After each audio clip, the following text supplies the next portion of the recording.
Mira, aquí una falla con la laptop porque normalmente usamos la computadora, la PC, pero ahora quería usar la laptop pensando que iba a ser mejor la conexión.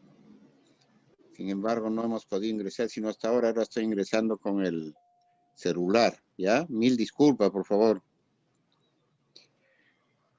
¿Me escuchan ahora todos? Sí, doctor. Sí, profesor. No se Su preocupe. audio Sí, profesor. y video está mucho mejor que de costumbre. Sí, ¿Sí? el audio ha mejorado. Sí, El audio está muchísimo. mejor. Bueno, mil disculpas, ¿eh? Voy a hacer una mención así rápida para que Arturo nos explique el tema del certificado registral inmobiliario, ¿ya? En primer lugar, quisiera, antes de entrar a la clase propiamente, agradecer el saludo que han tenido la gentileza de hacerme por el Día del Notariado. El Día del Notariado es el día 2 de octubre, el Día del Notariado Internacional y el Día del Notariado Peruano. ¿Por qué razón? Porque el 2 de octubre de 1948 se realizó en Argentina o empezaron las reuniones del primer Congreso Internacional del Notariado Latino, en el cual participaron muy pocos países, entre ellos el Perú. Ahora la Unión Internacional de Notariado es una organización internacional que agrupa a 87 países del mundo, y de todo el mundo prácticamente, ¿no? Entonces, las 2/3 partes de notarios del mundo pertenecen a esta unión internacional, en la cual la característica que existe es que el notario es un profesional del derecho y al mismo tiempo ejerce una función pública. De otro lado, hay un número regulado de notarios.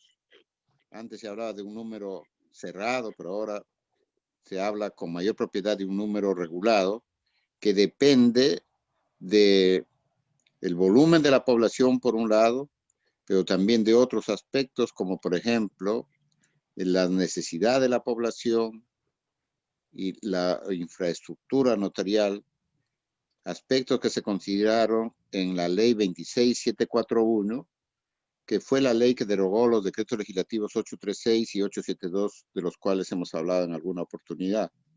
Eso es en la época de que era presidente de la República el señor Fujimori.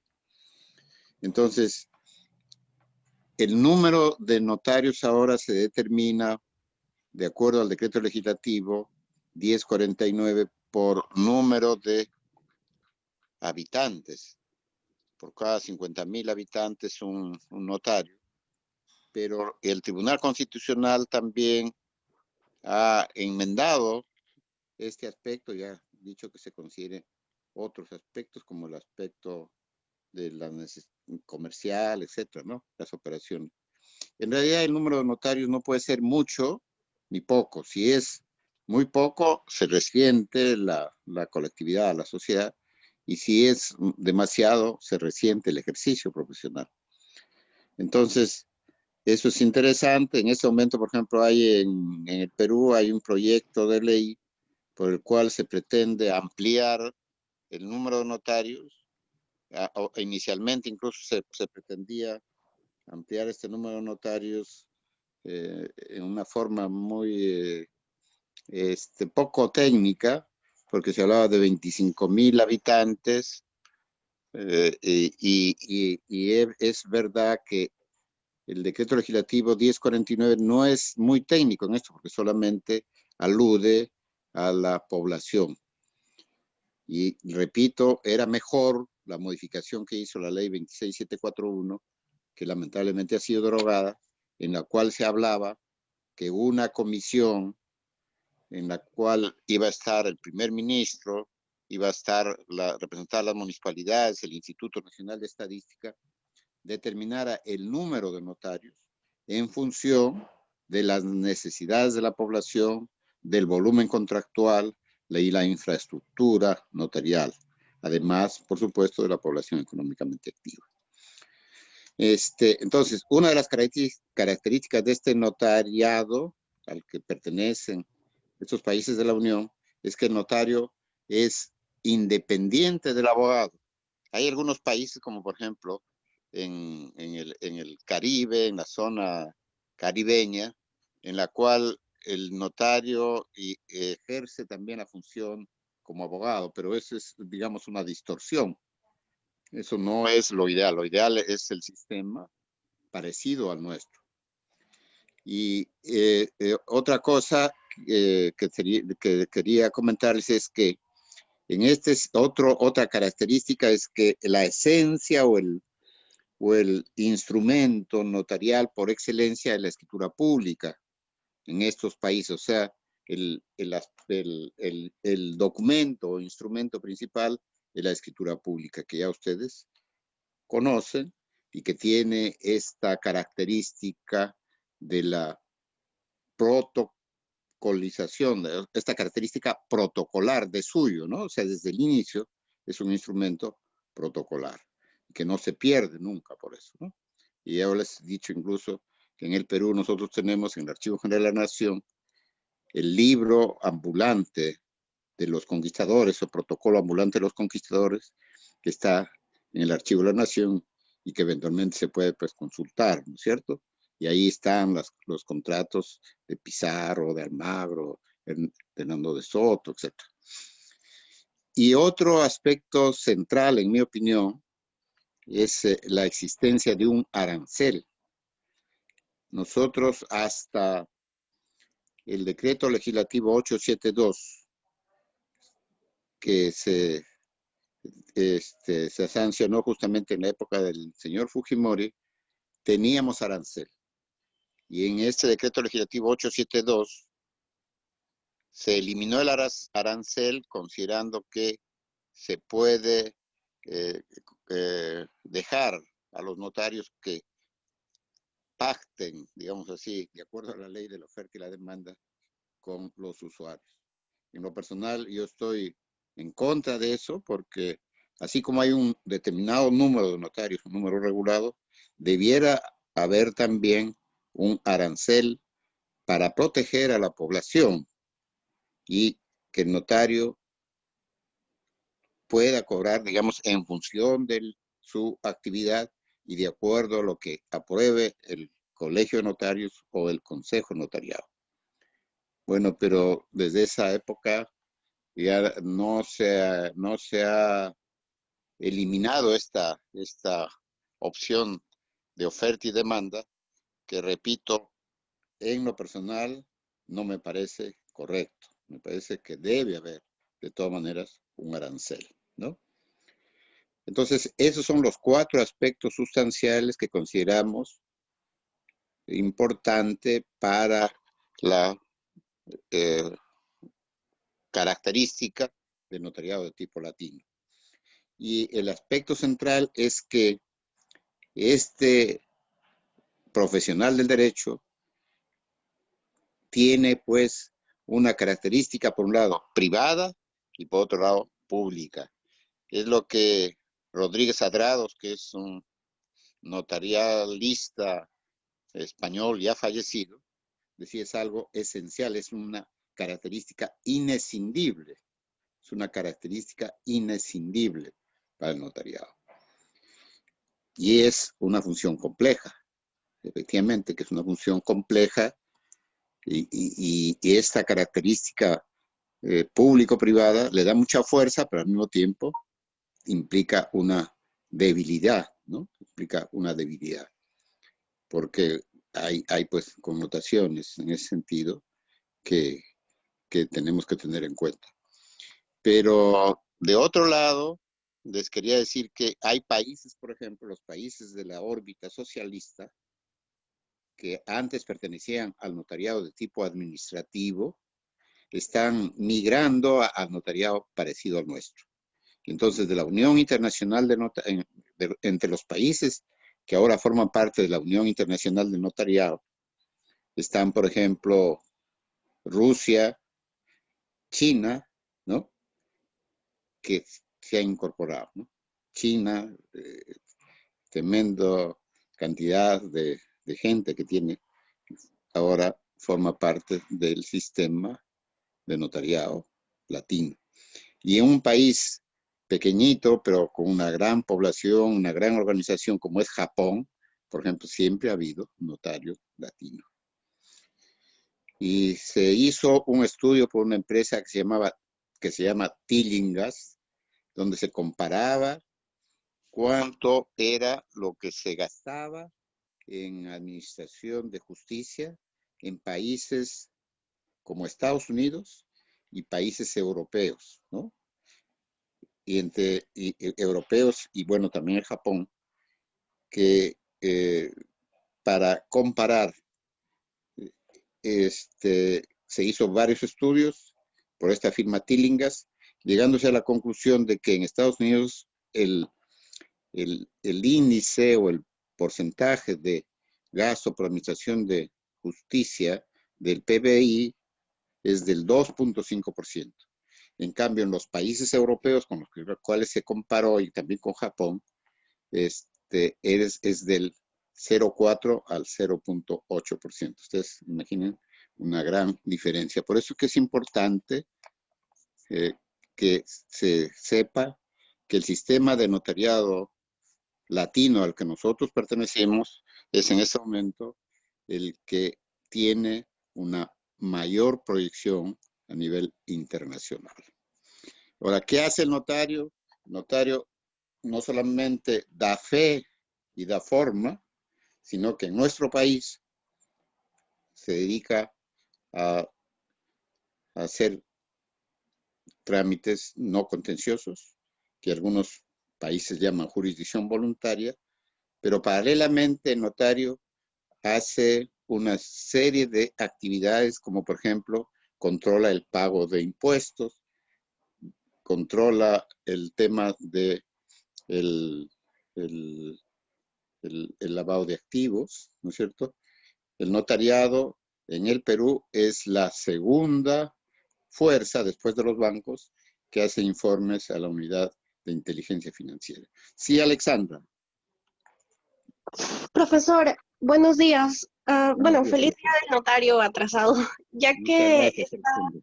tocando el tema, le quería preguntar, ¿qué opinaría usted de que otros procesos no contenciosos también sean llevados por el notario? O sea, como podría ser, no sé, el matrimonio. Entiendo de que hubo una época en la que querían aprobar el matrimonio notarial y no sé qué opinaría usted al respecto.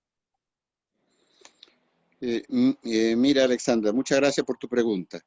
Cuando nosotros planteamos lo que es actualmente la ley 26662, que se sancionó sobre la base de la propuesta hecha por nosotros, por el Colegio de Notarios de Lima, yo en esa época era la primera vez decano, y por otros congresistas que presentaron sus proyectos, como por ejemplo el doctor Avendaño, que fue nuestro decano de la facultad, también en esa época congresista, Jorge Avendaño, el doctor Javier Álvaro Landini, también muy conocido, que también acaba de fallecer. Bueno, el Partido Popular Cristiano presentó un proyecto que lo firmaron la doctora Lourdes Flores Nano, el doctor Javier Barrón, ¿no? Y el doctor Antero Flores Arauz.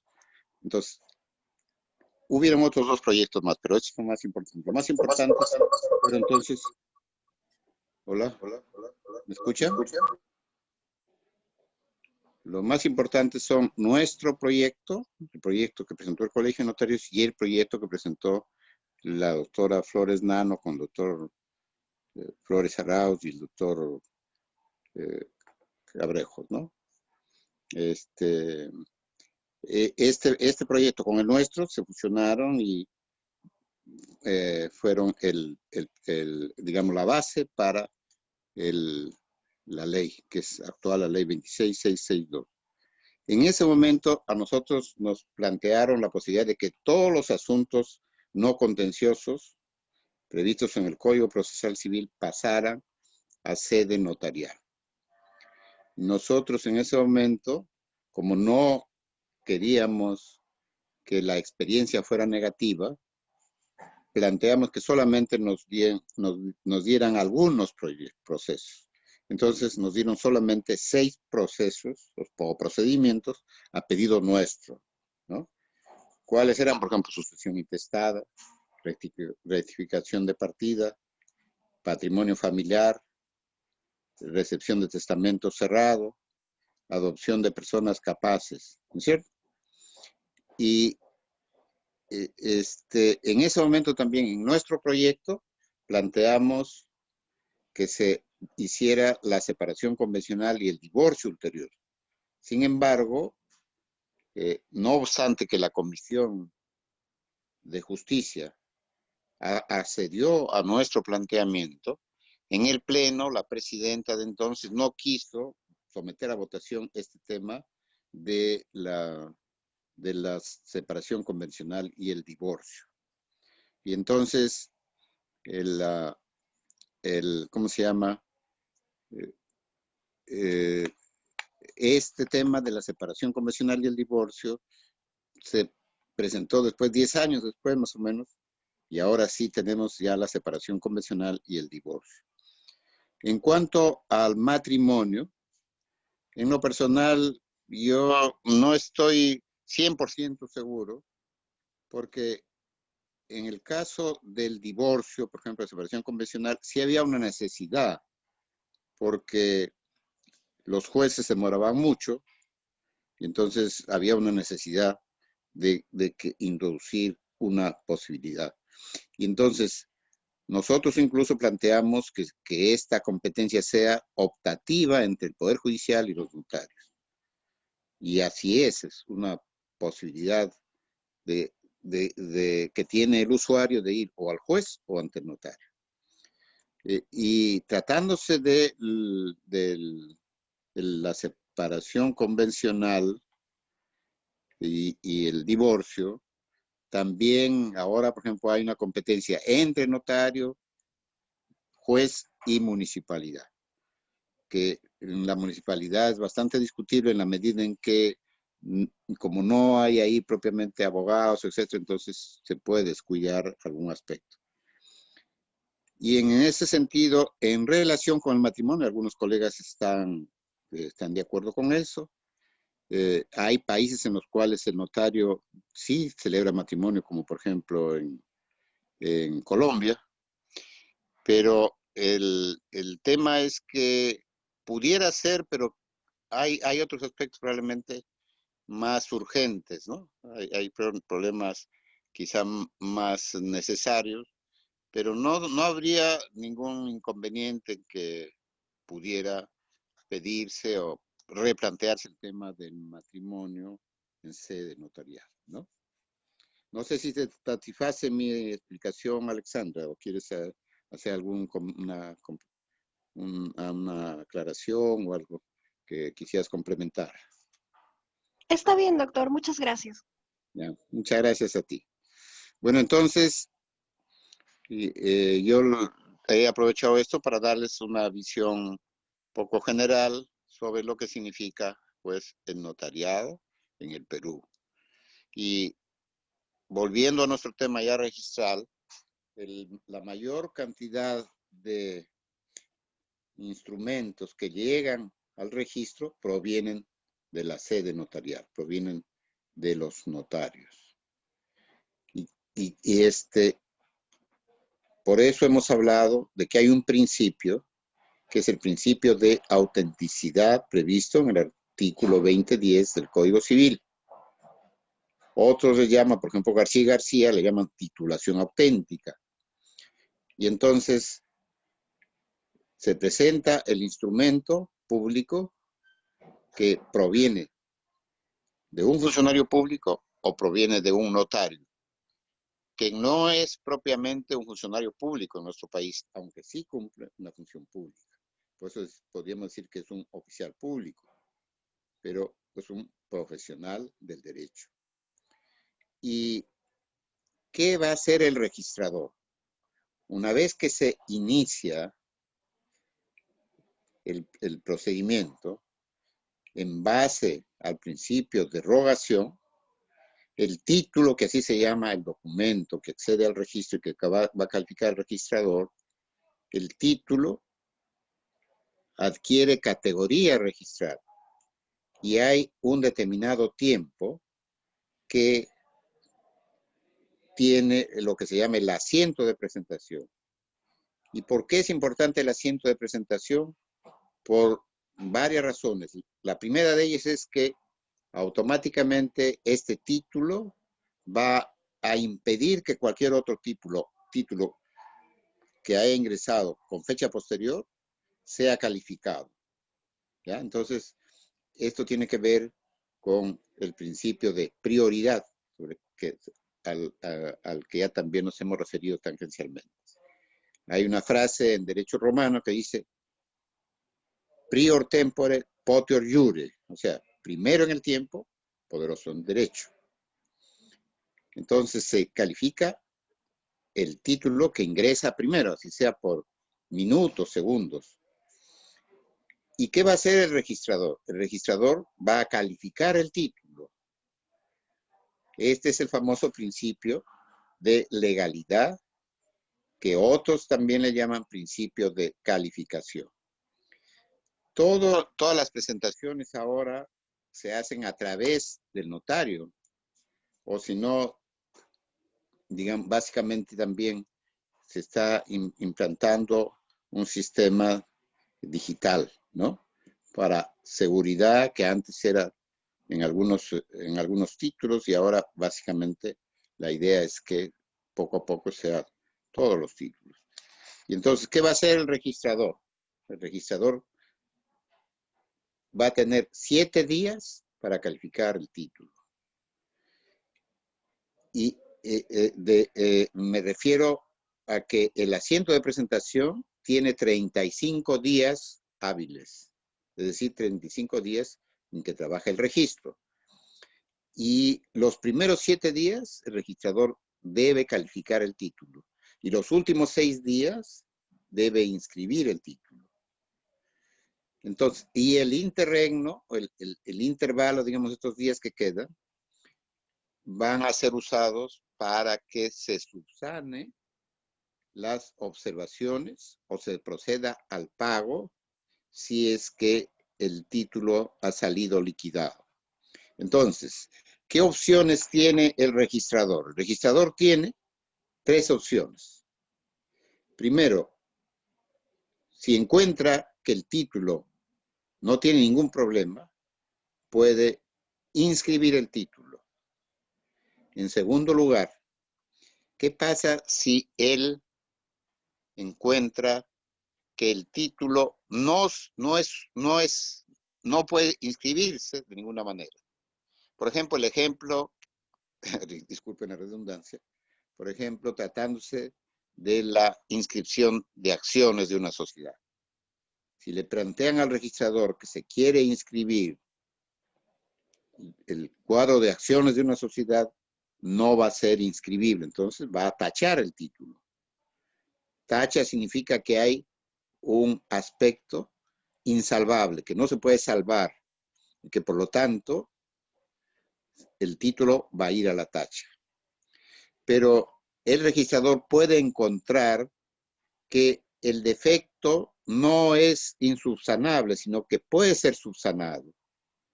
Y es entonces, ¿qué hace el registrador? Observa el título. Una vez que está observado, entonces el usuario se va a enterar de eso y tiene plazo para subsanar esa observación. ¿Y qué otra cosa puede hacer el registrador? Liquidar el título. ¿Qué significa liquidar el título? Que el registrador ha encontrado que el título puede inscribirse, que no tiene mayor problema para inscribirse, pero que lo que se ha pagado no es el pago que corresponde, ¿no? Imaginémonos que se pagó 200 soles y lo que había que pagar es 250, por decir, ¿no?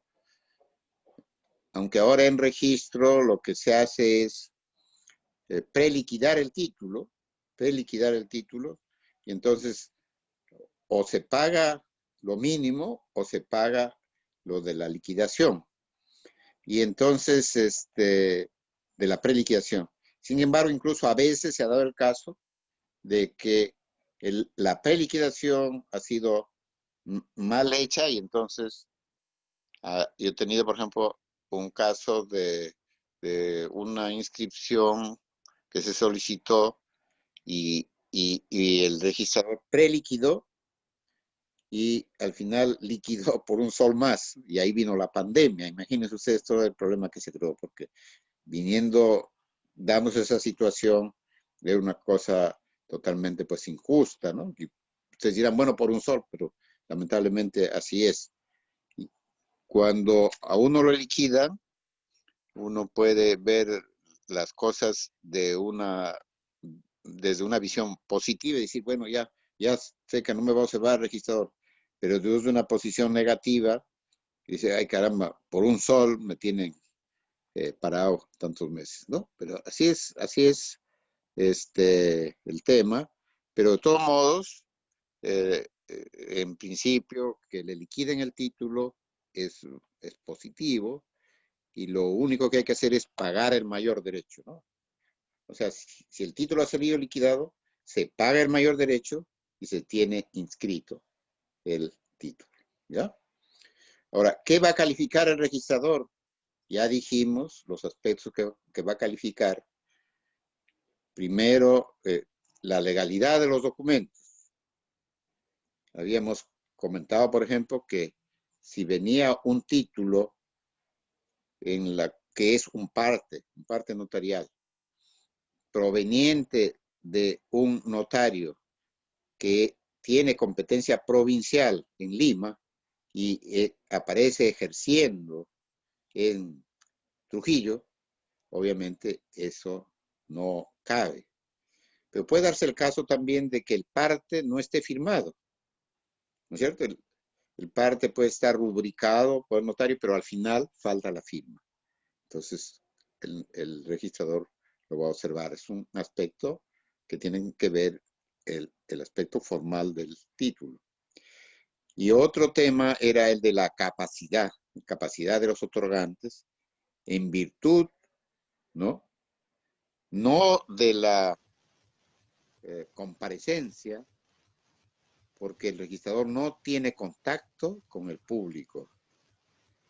Quien tiene contacto con las personas es el notario. El notario va a saber si esta persona se halla en plena capacidad para realizar un determinado acto jurídico y que se está procediendo con libertad y se está procediendo con conocimiento.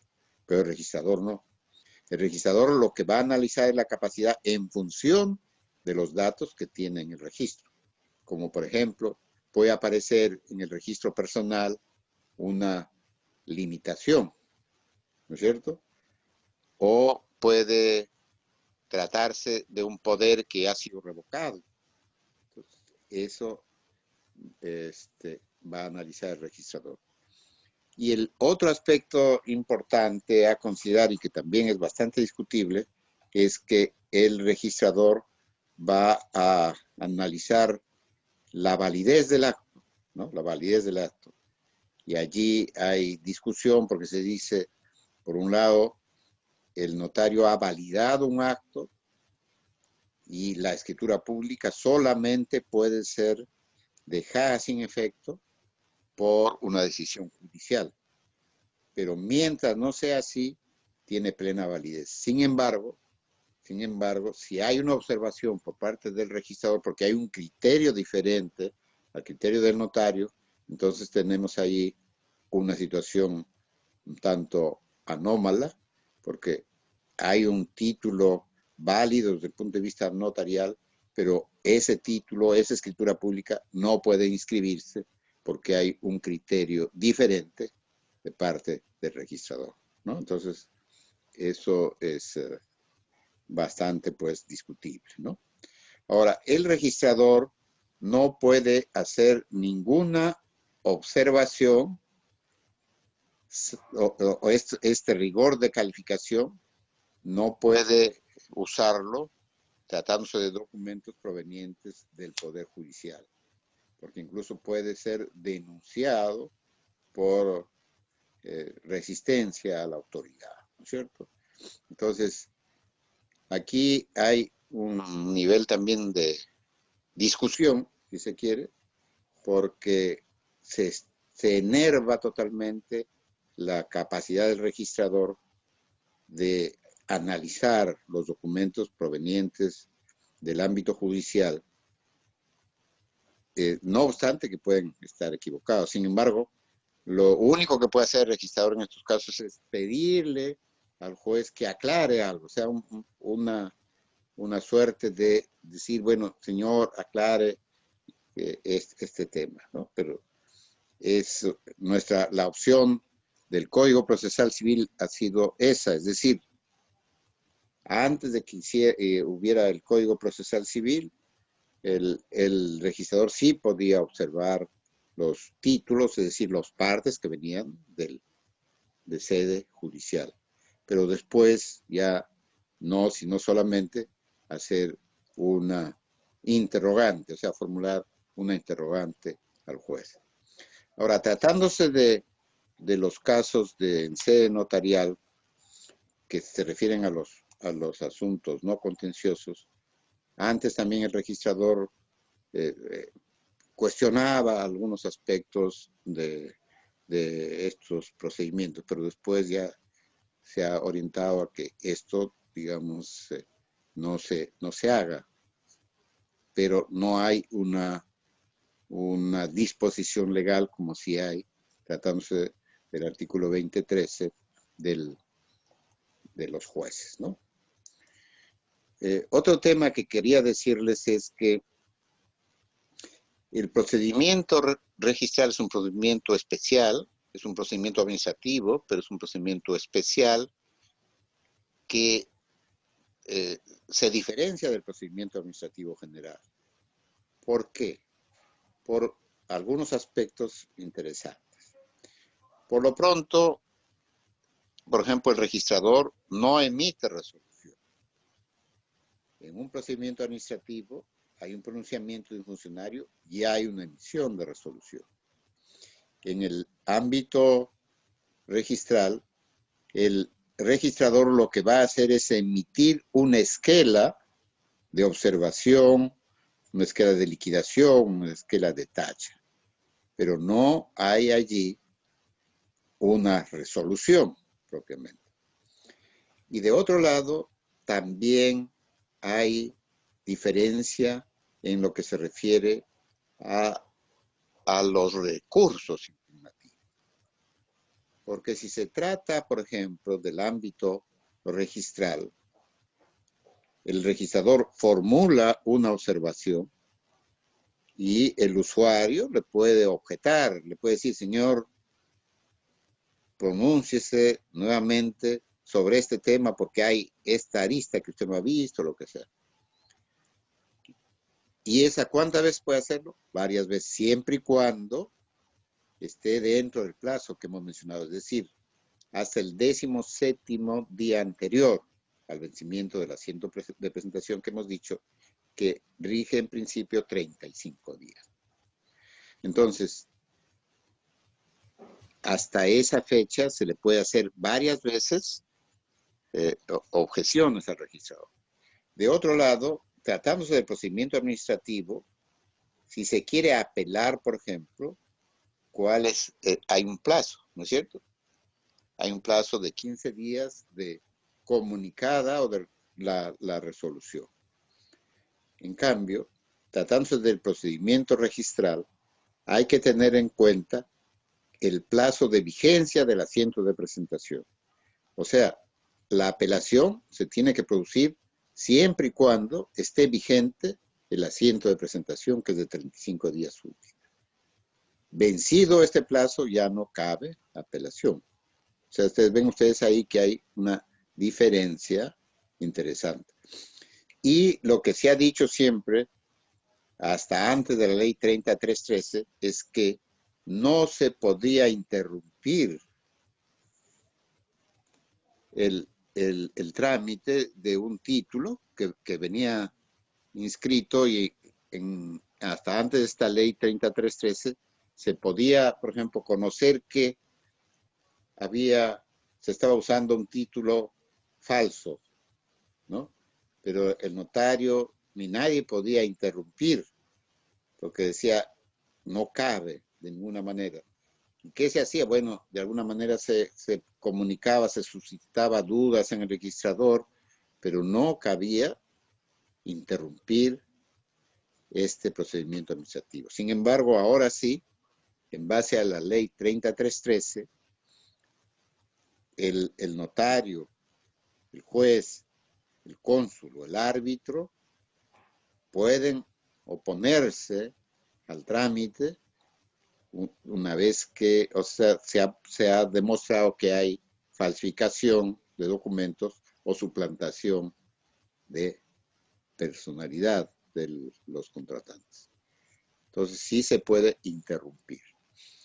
Y también no cabía oponerse a la inscripción.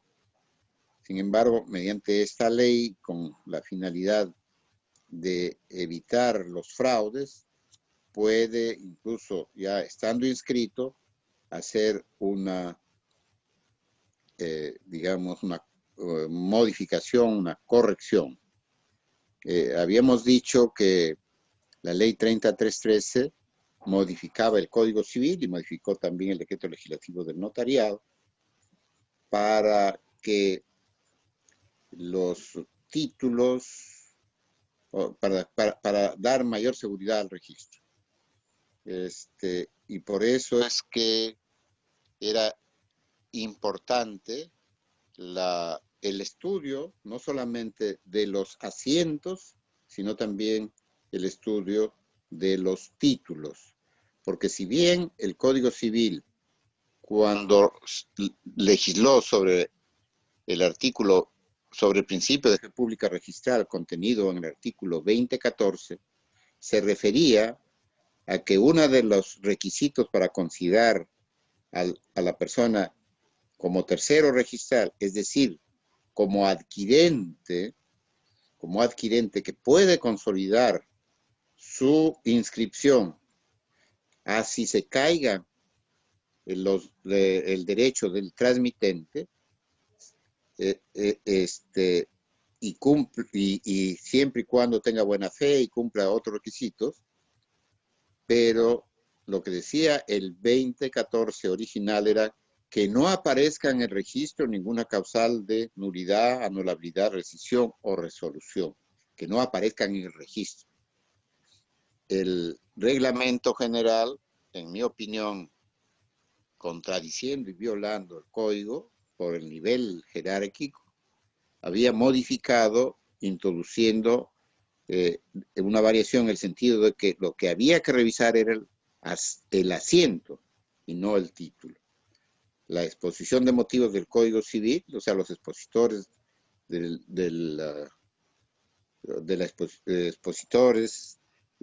la llamada exposición oficial de motivos, o exposición de motivos oficial, que era el doctor Jacques Vigio-Crem y el doctor Víctor Raúl Ramírez, dijeron que cuando se refería el artículo 2014 a los registros públicos, estaba comprendiendo no solamente a los asientos, sino a los títulos archivados. Y en ese sentido, sí, ya ahora hay una variación por la ley 3313 y ahora hay que leer no solamente el asiento, sino también el título archivado. Vamos a volver, de todas maneras, cuando analicemos el principio de fe pública registral con mayor profundidad sobre este tema. Habíamos hecho también una mención al principio de publicidad, que unos consideran que no es principio, pero que nuestro código en el artículo 2012 sí considera este principio de publicidad.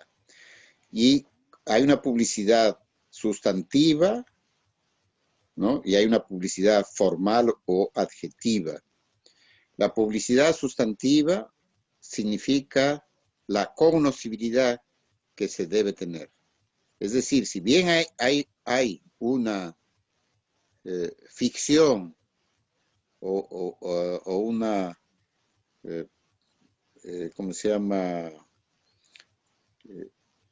Una presunción, juret et de jure, es decir, que no admite prueba en contrario, en el artículo 20.12, que puede no ser realmente cierta, de que todos tenemos conocimiento del contenido del registro, esta ficción o esta presunción juret et de jure, o esta ficción, es necesaria justamente porque sería muy fácil decir que yo desconocía el contenido. Hola, mira, te cuento lo que me han respondido ¿Aló? dos funcionarios de... Hola. Bueno, entonces, ¿me están escuchando? Sí, Sí, profesor. doctor. Ah, ya. Bueno, entonces, solamente para darle la palabra a Arturo, que nos va a hablar sobre el certificado registral inmobiliario, solamente quería decirles que la publicidad sustantiva viene a ser esta cognoscibilidad porque todos sí tenemos posibilidad de conocer, eso nadie lo puede discutir. Pero hay otra publicidad, que la publicidad formal o publicidad adjetiva, según la cual hay diversas formas de acceder a esa publicidad. Y una de esas formas vienen a ser los certificados o las certificaciones, que son de dos clases, o certificados compendiosos o certificados literales. Los certificados literales vienen a ser, digamos, aquellos que contienen la transcripción de los diferentes asientos. En cambio, los certificados compendiosos simplemente una referencia, es decir, por ejemplo, si hay una hipoteca, no hay una hipoteca, o no hay un título en trámite, no hay una inscripción en trámite, no hay testamento, etcétera, ¿no? Eso es compendioso. Y antes se usaba mucho la copia literal de dominio y el certificado de gravámenes cuando se quería hacer un estudio de títulos. Ahora, el estudio de títulos va a comprender un aspecto mayor por la razón que hemos dicho, o sea que ya no solamente hay que analizar los asientos registrales, sino también los títulos. Y ahí viene el famoso CRI, que es el certificado registral inmobiliario, que es una especie de combinación, si se quiere, por decirlo así, entre la copia literal de dominio y el certificado de gravados. Entonces ya yo los voy a dejar aquí con Arturo para que les explique este famoso CRI o certificado registral inmobiliario. Adelante, por favor, Arturo. Gracias por la palabra, doctor Becerra. Y bueno, antes de hablar del CRI, quería comentarles que vamos a volver sobre el tema del procedimiento registral más adelante. No se preocupen si es que no han captado todos los plazos y todas las formas que se pueden dar dentro del mismo. Yo sé que un gráfico nos va a ayudar bastante, que lo vamos a usar la próxima clase, así que no se desesperen. Y bueno, voy a hablarles acerca del CRI desde mi experiencia personal. No me gusta hablar a título propio, pero en este caso voy a hacer una excepción debido a que en mi época de practicante hace no mucho, practiqué en registros públicos y justamente hacía lo que llamamos los CRI. No lo firmaba yo, obviamente, porque era practicante, pero sí preparaba, digamos, los moldes y ya el trabajo para que el abogado certificador o la abogada certificadora, pues pueda dar fe, ¿no?, de lo que estaba emitiendo. Y quiero confesarles que, por ejemplo, hasta antes de entrar a registros públicos, yo siempre que escuchaba procedimiento registral, asociaba inmediatamente esta idea con el procedimiento registral de inscripción, que es este que hemos venido conversando, en donde tenemos un título que es presentado para su calificación y que se busca pues que se inscriba, esa es la finalidad. Sin embargo, cuando empecé esta travesía en registros públicos, me di cuenta que no era el único procedimiento registral. Sí es el principal al que normalmente la gente se refiere, Pero hay otro que también no debemos perder de vista, que es el procedimiento de publicidad. Porque una solicitud de publicidad, es cierto, puede ser normalmente es atendida, se ve como algo bastante mecánico, pero en el caso de las certificaciones compendiosas, puede tener algunas vicisitudes, como por ejemplo, la solicitud podría ser observada, podría ser denegada por distintos motivos que vamos a tratar de resumir. Ahora, ¿qué es el CRI? El CRI, bueno, para comenzar, este certificado registral inmobiliario fue creado en el año 1994 a través del Decreto Supremo 35 JUS. Y esta norma indicaba que tenía la finalidad de promover el desarrollo de mecanismos registrales que facilitaran la contratación inmobiliaria y el crédito hipotecario. En ese sentido, el CRI podemos considerar lo que es un certificado compendioso y constituye un instrumento cuya naturaleza es facilitar la contratación inmobiliaria y el crédito hipotecario garantizando su eficacia. Ahora, ¿cómo está compuesto un CRI? Como bien ha mencionado el doctor Becerra, es el resultado de la integración del certificado de cargas y gravámenes y el certificado literal. Lo particular de este CRI es que contiene información muy importante que nos va a servir para tener una idea de cuál es la situación jurídica del bien inmueble que se ha sometido a análisis del abogado certificador. ¿Y por qué digo abogado certificador y no registrador?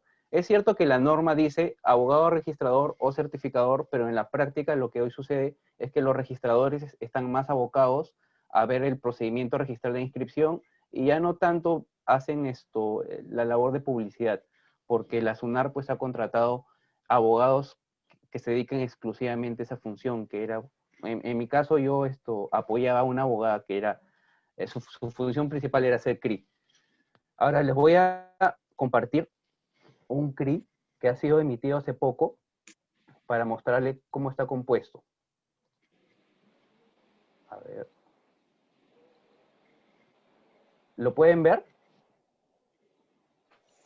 Sí, se puede ver. ¿Se puede ver? Ok. Sí. Este es un certificado registral inmobiliario que ha sido solicitado en época de pandemia, hace aproximadamente un mes. Y podemos ver, por ejemplo, las siguientes partes, que son las características de este tipo de certificados. Descripción del inmueble, es decir, cuál es su dirección, dónde está ubicado, cuáles son sus características físicas, por ejemplo, si se trata de un terreno, a veces dicen cuál es el área, cuáles son sus linderos. Luego menciona el titular dominial registral, es decir, quiénes figuran como titulares registrales o como propietarios en el registro. Tercero, las cargas y gravámenes que existen en la partida registral, anotaciones en el registro personal o en el rubro otros, títulos pendientes, es decir, títulos que han sido presentados para su calificación en la partida registral y que actualmente todavía no tienen una respuesta, pero están en el procedimiento, ¿no? Datos adicionales de relevancia para conocimiento de terceros, por ejemplo, la situación de que uno de los propietarios esté divorciado, a veces figura acá en datos adicionales de relevancia, y cómo está compuesto este certificado. O sea, a este certificado se le adjunta, además, la copia de la partida registral. En este caso, esa es la partida registral con todos sus asientos, y la partida anterior a ella, hasta llegar a los 10 años de dominio. Por ejemplo, si es que una partida fue independizada en el año 2011, nos dan la partida completa como adjunta, y aparte el título de dominio anterior, o sea, de la partida de la cual se independizó, hasta llegar a los 10 años. Bueno, el número de fojas de certificado y cuánto se pagó, y al final viene la firma. No, esta es la primera parte que comprende el certificado, son 2 hojas normalmente. Esta es una interpretación que hace el funcionario, en este caso una abogada certificadora, respecto a la partida registral de un bien inmueble determinado, ¿no? O sea, a su criterio, ella hace un estudio de la partida y obtiene estos datos principales, ¿no? Que como mencionamos, justamente tienen por finalidad simplificar el estudio. Pero esto no quiere decir de que deba ser un reemplazo. Por ejemplo, cuando uno solicita un crédito hipotecario en alguna entidad financiera, a veces lo que te piden no es la copia de la partida, sino piden de frente un CRI, porque ello les facilita el estudio, pero como les digo, no lo reemplaza. Y bueno, como les dije, la primera parte es el certificado, y luego ya vienen los asientos de dominio. Perdón, los asientos de la partida registral, todos. Arturo, Sí. ¿qué tal? Buen día, una consulta. Antes de pasar a esta segunda parte, quería consultarte si en la primera me podrían arrojar casos de duplicidad de partidas, o no necesariamente. Siempre, si es que hay un asiento de duplicidad de partidas en la partida registral, lo indican en la parte de datos adicionales de relevancia para conocimiento de terceros. O sea, lo ponen textualmente, en el asiento tal, en la página tal, existe un procedimiento de inicio de cierre de partida por duplicidad. Sí, sí lo mencionan. Ese es algo importante, por ejemplo, que suele pasar muchas veces, Ya, perfecto, gracias. ¿no? Y como les mencioné, viene adjunta la partida registral. Por ejemplo, ¿en qué caso sería bastante conveniente pedir un CRI en vez de pedir toda la partida? Cuando, por ejemplo, la partida es bastante grande, ¿no? Por un tema económico nos saldría más a cuenta pedir el CRI, que cuesta 68 soles, costaba hasta el año pasado, a pedir toda la partida, que pues nos puede salir a veces más de 200, 300 soles. Y una anécdota personal que espero que les sirva y que nadie se los va a contar, porque es un secreto que se guarda dentro de registros públicos. Por ejemplo, es que cuando un abogado certificador hace el estudio de la partida registral, solamente toma en cuenta los asientos registrales, no verifica los títulos archivados, lo cual para mí es un error. Yo siempre he considerado que la información registral que debe ser emitida por un funcionario de registros públicos que brinda publicidad formal, debe comprender no solamente los asientos registrales, sino también los títulos archivados. Dime, Jacqueline, ¿tienes una pregunta? Sí, o sea, justamente con lo que estás mencionando, puede que entonces revisando el título archivado, hayan cosas que quedarían más claras si es que revisaran el título archivado y no solo el asiento. Entonces, o sea, ¿hay forma de pedir una rectificación del CRI? Sí, por supuesto que hay una forma de... Bueno, lo que se llama, en cuanto al CRI, se llama aclaración. O sea, uno puede pedir que se aclare algún aspecto del CRI que no ha quedado pues totalmente satisfecho para la persona que lo está solicitando. Y este tema de la discordancia que puede haber entre asiento y título es muy evidente y a veces perjudica estos certificados registrales porque no reflejan la realidad. Por ejemplo, y les cuento como anécdota personal, una vez que yo estaba haciendo un estudio de una partida, advertí un error material en donde el nombre había sido evidentemente mal escrito de uno de los adquirentes. Entonces, bueno, de buena intención, fui a los títulos archivados, conseguí una copia para demostrarle pues a mi jefa que el asiento estaba mal, ¿no? Y que había que publicitar conforme indicaba el título archivado, que era lo adecuado. Y la respuesta que me dio me dejó bastante impresionado y también me dio cuenta de cómo es que se piensa, ¿no? Dentro de registros públicos. A veces los funcionarios no quieren asumir más responsabilidad de la que ya tienen por un tema disciplinario o otro parecido, pero me dijo, nosotros tenemos que circunscribirnos a lo que dicen los asientos registrales. Si es que hubiera un error material, que pidan una rectificación en la partida. Y bueno, yo le expliqué, ¿no? Que el archivo registral comprende no solamente los asientos, sino también los títulos. Y bueno, al final no me dio la razón, como ella era la que firmaba, pues prevaleció la opinión de ella, pero sí esto nos debe quedar, esto nos debe dar una idea que a veces no es imprescindible revisar los títulos archivados, porque el asiento no tiene vida propia. No existe un asiento sin título. El asiento solamente es una forma de, claro, es una forma de inscribir, pero no existe y no tiene validez por sí mismo si es que no se funda directamente en un título. Entonces, por más que podamos pedir un CRI o una copia de la partida, como les mencioné en la clase pasada, y en el buen sentido hay que desconfiar en el sentido de que no hay que creer que es una verdad absoluta lo que tenemos enfrente, sino que hay que hacer un análisis más detallado para poder corroborar esta información. El CRI no reemplaza el estudio de títulos de ninguna manera, sino simplemente es una manera de agilizar o tener una mayor seguridad para contratar, pero nosotros como abogados pues vamos a tener que usarlo como una herramienta que nos facilite la revisión de la información, más no como algo que se nos impone y que debemos tomar como absoluto. Bueno, eso es todo lo que tenía que decir. No sé si es que alguien tiene alguna pregunta. Encantado de poder responderles. Si no, creo que ya nos hemos pasado de la hora. Le doy pase al doctor Becerra para que concluya. Muchas gracias, Arturo. Muchas gracias. Muchas gracias, Arturo. Solamente habría que hacer una precisión de que hay una diferencia entre el CRI y la copia literal.